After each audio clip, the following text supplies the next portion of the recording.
In America, 40%, you'll see there, 40% of everything goes to government. However, this is the richest, most powerful nation on earth. You want to know why? Because that's less money goes to government than any other nation. Every other nation on that scale takes more for government, and you can just take the names away, it doesn't matter. Just put how much of the production goes to the government officials, and you will discover that they have a lower standard of living until you get clear down to the end where virtually all of it goes to government. You have the very poorest nations on earth. You have North Korea, and you have Vietnam, and you have Cuba. You have the very, very poor nations. So the more government takes away from you, the lower the standard of living. And politics is simply this. Do we take more from people, or do we allow them to keep it for themselves? Here is the principle. The principle is, the greater the freedom, the greater the wealth. Let me explain. It's not just that we don't like government. It works like this. Here is a fundamental principle, and you and I will understand it and appreciate it. It works like this. If you go to buy something for yourself tomorrow, this afternoon, whenever, you care about two things. You care about price and quality. So you sit there and you look at the menu, you say, how hungry am I? Is this good enough? I don't know if it's worth $5 or $6. You look at a car, you look at a glass of water, how cold and how hot am I? You make all those decisions, the price of the product and the quality of the product. And when those two meet satisfactorily, you purchase it. Number two. Let us suppose you're not buying something for yourself in which you care about price and quality. You're buying it for someone else. You're still paying for it, so you care very much about the price. But you're a little bit more flexible on the quality. Green, she'll like it. And so we have all purchased things that we wouldn't have bought for ourselves, and we've all received things that we wouldn't have bought for ourselves. We cared about the price. We were much more flexible on the quality. You with me? Final example. Everybody that comes to work late has to put $5 in the kitty. All month long it collects, and finally there's $150 at the end of the month. The boss says, hey Bob, you're going to lunch. Why don't you take all the money in the kitty? We'll have a raffle this afternoon, and we'll buy something with it. So you got $150, you go out, and lo and behold, there in the store window is this big 4-foot tall green frog, stuffed frog. And so you pay $150 for it, and you put it back, and you have the raffle, and here's the winner, and you bring out this frog. Everybody laughs and claps. Isn't it wonderful? Okay. You've spent money that's not yours to purchase something that you're not going to consume. You care neither about price nor quality. That is called a third-party purchase. A third-party purchase is purchasing something you will not consume with money that's not yours. Here's the point. By definition, all government purchases are third-party purchases.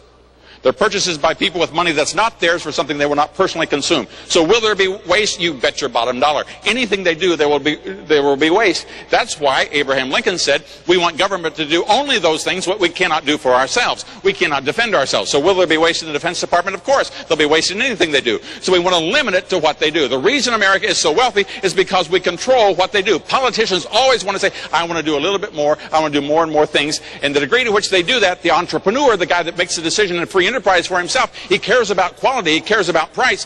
Every dollar you take out of that system and put over here to the government system, it begins to waste and to dissipate. So the more that is done, the poorer the nation is.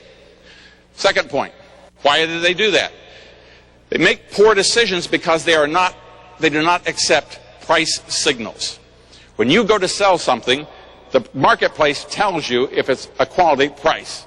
So it's a celebration, everybody's out along the street, everybody's hot, you're hot, you go over there and you see all of these Cokes for sale for $1. And you know all those people back there along the highway, along the street, you said, I'll bet they'd pay some money for those.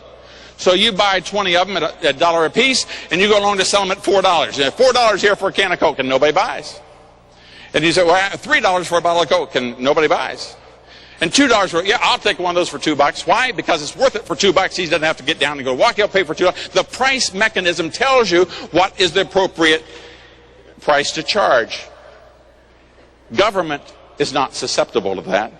Under socialism, it does things for which you have no control. So when you want to get your license plate, it decides what it's going to charge, and you will pay whatever it is. And government, regardless whether it be health care or whether it be anything that they come up with, they're not susceptible to those price signals. Subsequently, they waste money. Subsequently, the nations become poor. Finally, government operates the opposite of free enterprise this way. In a free market, a person is rewarded for good behavior. If you give a people a good cup of coffee at a good price, they'll reward you. You give a rotten cup of coffee at a rotten price, you come back next week, the place is boarded up. Free enterprise in a free market rewards good behavior and punishes bad behavior. Am I correct in that? You understand? By definition, all government, not just Democrat, Republican, Socialist, Labor, government operates on the opposite scale. Government rewards bad behavior and punishes good behavior. If you choose to get married and have a job and have a child, the government will come along and take money away from you. If you choose to not get married and not get a job and have a child, the government will reward you for doing that. If you fix up your house and you paint it and you mow the lawn and you put in shrubbery and you improve the windows, the government will come along and increase the burden on your home. However, you let your home go to seed, let it collapse and let it fall apart, they will lower the burden on you and reward you for doing that. May I conclude with this observation? The reason America is the richest nation on earth is because it does less of that than any other nation. Ludwig von Mises said, he was an Austrian speaking from Europe, he said, in America they have the highest standard of living. Why? Because the government of that nation embarked later than the government of any other nation upon a program of interfering with free enterprise. And you and I make the decision, you and I make the choice as to whether or not government is going to do those things or whether you and I are going to do it for ourselves. And economically, it makes the difference because the greater the government, the greater the poverty. Number two. Now let's ask yourself very simply this. Why do people do that? Why would a politician, I don't care if he's Mikhail Gorbachev, I don't care if he's Tony Blair in Britain, why would people do that if they know that when they do that, they will make their country poorer?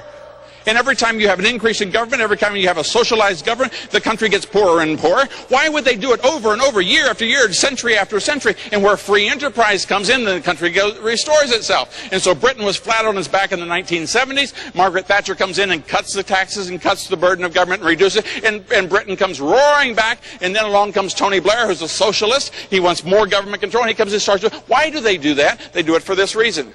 If you'll see there, it says wealth.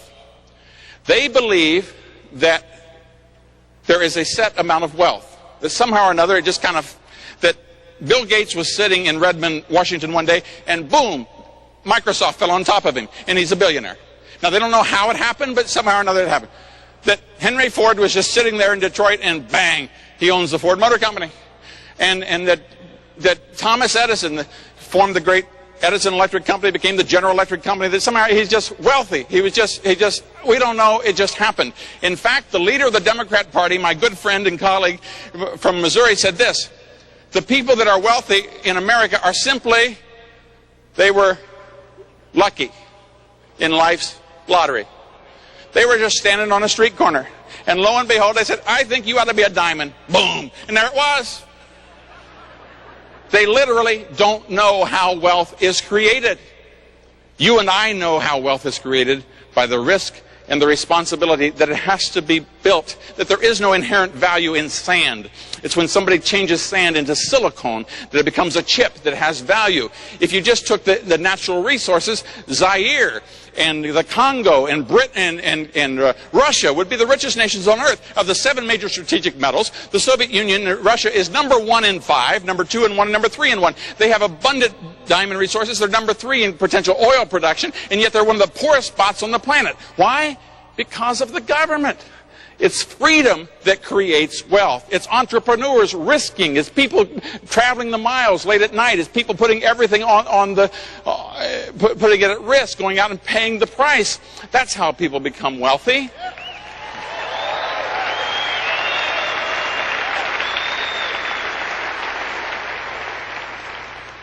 How do governments do it? It's the blue one.